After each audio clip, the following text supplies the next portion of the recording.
climate change campaign. My name is Mutoni Hani, but first, the news headlines. With over 3.4 billion users, social media plays the leading role in climate change mobilization. Recycling is the way to go. Muchibi, a student at St. Lawrence University, recycles polythene and plastic to make plastic pavers. Thank you so much for choosing to stay with us. Now, according to the Uganda Bureau of Statistics report of 2018, it indicated that Uganda's population grows at a rate of 3.3% annually. With this rising number, Wakiso is one of the districts that has become a hotspot for investment, agriculture, and settlement. Now, this has its effects on climate and environment at large. This story kicks us off tonight. Climate change in Uganda continues to pose a threat to the leaders in this country. According to the Uganda Bureau of Statistics, the number of people in Uganda increases at a rate of 3.3% annually. With this rising number, the need for land in settlement, agriculture and investment has grown, which has led to the change in climate and destruction of the environment. The human activities, the mindset, the behavioral kind of change is needed yesterday, in that it has caused a lot of problems in deforestation, environmental degradation, and so many other things, which has created some kind of climate change. Wakiso is one of the districts in the central region in Uganda, and by independence, this district had over 270,000 people. In 2014, the Uganda Bureau of Statistics revealed that 1,997,418 people lived in this district. Today, the number of people has doubled to over 2,735,100 people, and this sits the district among those which are severely affected by climate change. The spillovers from Kampala are going to the metropolitan. That's why these days they are calling it Kampala Metropolitan. Now, it takes Wakiso, it takes Mukono, even Mpigi is included. So, now construction of housing estates is in Wakiso to accommodate the people who are in Kampala. You get it? Construction of industries is in Wakiso because Kampala doesn't have space. So, whoever wants to get a job within the urban setting obviously has to stay in Wakiso. As Uganda continues to ponder on the increasing number of people on an everyday, investors have also doubled, and they, in the name of investment, have reclaimed swamps by mining sand out of them. Last year, Wakiso District LC5 Chairman Matia Bwani Kalwanga appeared all over the news due to the campaign he had staged against Chinese in bid of protecting the environment. Fighting for environment is fighting for survival. And this is well known by the powers that be. It's only that people are too greedy that they are failing to know that there is a generation to come. So, sometimes we are let down by the authorities, sometimes we are let down by the law enforcement officers. That's why you may find that at my executive level, I go in physically, hands-on. According to the Uganda Bureau of Statistics, by the time Uganda attained its independence, it had a total of 7.24 million people. However, when you compare that to the number of people today, the population has risen to 41 million, and this means that the number has risen to 82%. Now, this poses a question to the Ugandan government on what plan it has to make sure that the rising number of people does not affect the climate and the environment at large. Reporting for Slough TV, I am Charity Chiumulo. Thank you so much, our reporter Charity Chiumulo. Now, in Uganda, it is estimated that at least 600 tons of plastics are consumed every day, and most of these are disposed of irresponsibly. Less than 5% of these plastics are actually recycled, and it takes over 450 years for plastic to decompose completely. Our reporter Nabon Kayla has more.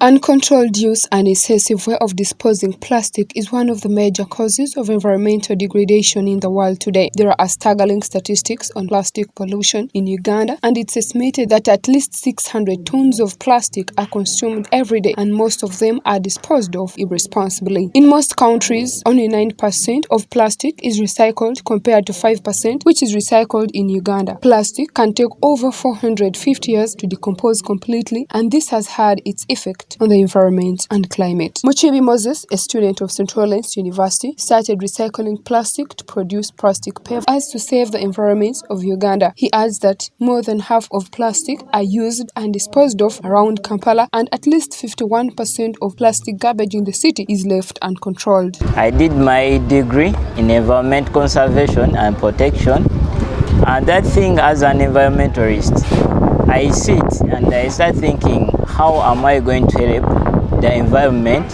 through protecting it and reducing the waste plastic which is everywhere. Not only does plastic have an effect on climate change, but they also pose a threat on human lives. This waste plastic, they are creating flooding, whereby they are blocking the trenches, and when they are blocking those trenches, the movement of water will be like the water will not move well into those trenches, because these plastics, they block the movement of the water. Then they end up moving everywhere in the community, whereby this wastewater also, when it's moving in the community as floods, you find out they are causing different diseases like typhoid, malaria. Muchibi says that his project has tried to reduce on plastic wastes in the environment, as well as preventing soil erosion, flooding, leading to preservation of fertile soils, and produced pavers are durable with no effect on the environment. First of all, recycling of making of plastic pavers, they help Ugandans in different ways. For example, first of all, we reduce plastic by collecting everywhere where there is those waste plastic. We collect them, we bring in one place, we start recycling them in an environment-friendly way, and we start making those pavers. He advises the government of Uganda to implement specific laws on usage and disposing of plastics, because the existing laws are never enforced. When the government bring a law, should also follow that law so that it can work, because you find out the government can ban the waste plastic, then the same time the ministers also, they are promoting those wastes. It is well known that climate change is not happening for the first time, but rather the change of the speed at which it is happening. Basing on what science tells us, actions on climate change should be built on suitability principles, understanding the well-being of individuals, community, future generation, as well as protecting its capacity to regenerate itself. Moses Muchibi, a student of Central Lens University, got an idea of recycling plastics, produce plastic pavers as a solution to environmental degradation. This proves that if the government of Uganda supports such projects, there will be a solution to climate change in Uganda. Reporting for Slough TV, Nabon Kayla.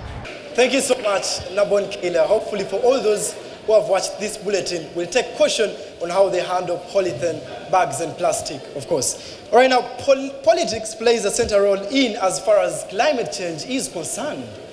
However, of late, political figures and government agencies, among others, those that have been cited in destruction of natural resources, hence affecting climate and environment at the same time.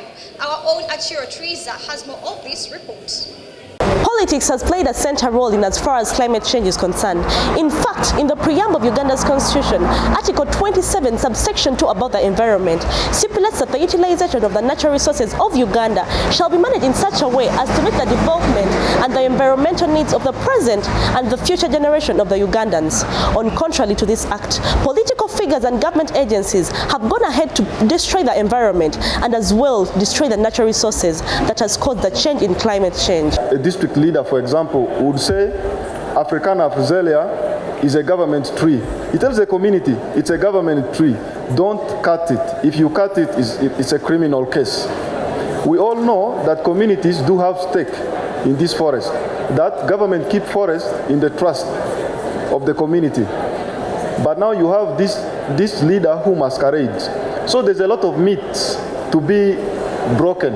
In a bid to lay out possible solutions to the political factors as a cause to climate change, panelists at the Media Expo organized by the Media Challenge Initiative at Xanadu Collections Hotel in Kampala have urged local governments to take lead of actions to combat such vices of destroying the natural resources that have continued to cause a change in climate of Uganda, Africa, and the world at large. Well, climate change is everyone's responsibility because we all share this planet. If a few people are lucky to migrate to Mars, I don't think the whole of Africa will go with them. You've got to engage the communities because they live right next to the forest and they will be affected most if that forest is cut down. What is government doing? Because it has the mandate to protect that resource. In this particular case, you go to NFA. Reporting for Slough TV, Achiro Triza. Thank you so much for staying tuned on the Slough TV channel. Now, in other stories making headlines in our news today, over the years, agriculture has been Uganda's backbone, contributing over 34 billion shillings annually. Now, as Uganda strives to hit a vision of 2040 of transforming its society from a peasant one to a modern one, different campaigns have been formulated. Our very own Wera Sandra has more to that report. According to the 2018 report from the Ministry of Agriculture, it showed that 62% of the economy depended on this sector. However, due to the change in climate, the sector has registered a decrease in agriculture produce. Now, today, at the Media Challenge Expo, organized by the Media Challenge Initiative at Xanadu Collections in Kampala, based on the theme Climate Change and Disaster Risk Reduction, panelists have discussed some of the effects of climate on agriculture. If the rains are beyond, you will find that the crops can be very green, like for example the maize. Too much rain, it will grow very high, but it will not put the maize. It will just go up, nothing in the what. So there we have lost. As Uganda strives to hit our 2040 vision of transforming its society from a peasant to a modern and prosperous one, it should be noted that finding solutions to the effects of climate change would be fundamental in shielding agriculture, since it holds a bigger percentage of the economy. The question, what should your mother and my mother or your grandmother do with about the fact that there is a lot of rain coming in terms of reducing the impact of a lot of water in the system, but also taking advantage of a lot of water in the system. Reporting for Slough TV, I'm Wera Sandra. Social media has played a central role in society campaigns like politics, health, business, and education. It has also become a medium to mobilize people for a cause in response to challenges that require collaboration, such as natural disasters, research, and rescue efforts. In a world where climate change is a global problem, the role of social media becomes important simply because of its flexibility and interaction capability. Social media has broken the boundaries.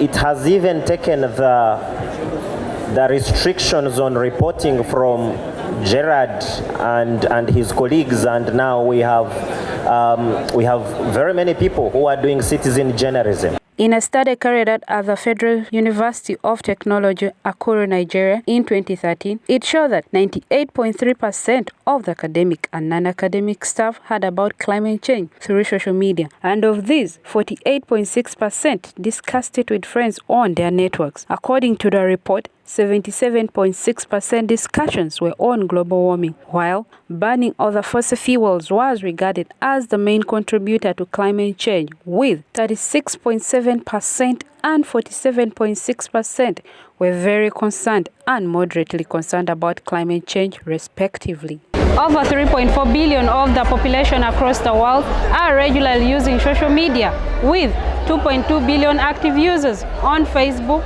1.9 billion on YouTube, 1 billion on Instagram, and 335 million on Twitter. And now this shows how influential social media platforms could be in terms of allowing important information to spread far and wide the globe, which is a key in running a call to action campaign. Reporting for Slough TV, I'm Stella Inya. A round of applause for Team St. Lawrence University. Well done. Thank you. How are you guys feeling? Good.